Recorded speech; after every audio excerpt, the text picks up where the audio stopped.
In this video, we'll show you how to use Ansible playbooks to verify Layer 2 and Layer 3 functionality in PicOS-V switches.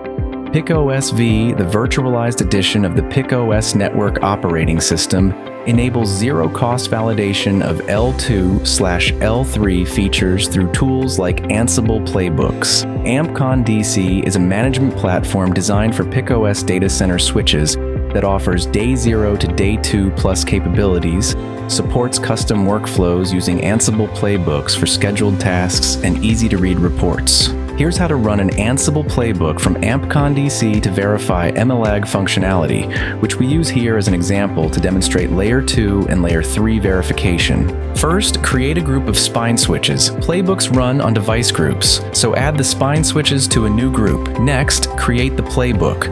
The playbook runs from AmpCon-DC, but executes directly on the switches. Paste in the script from the evaluation guide it runs, show MLAG domain summary, and show MLAG link summary to confirm MLAG is correctly established. Let's start by creating a group for the switches we want to verify. Go to Group Management, click Create, and enter the group details.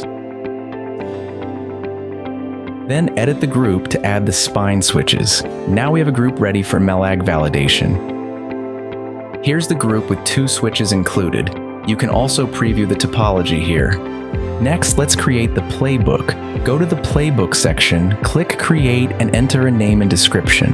Then paste in the verification script, which checks MLAG domain and link status. Save the playbook to finish setup.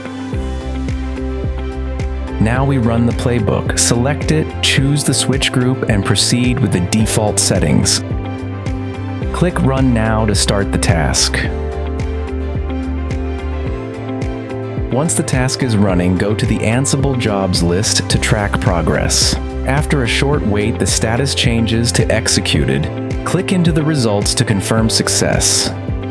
Both the domain and links are verified, showing MLAG is functioning as expected. Thanks for watching. Try PicOS-V to validate your network with ease.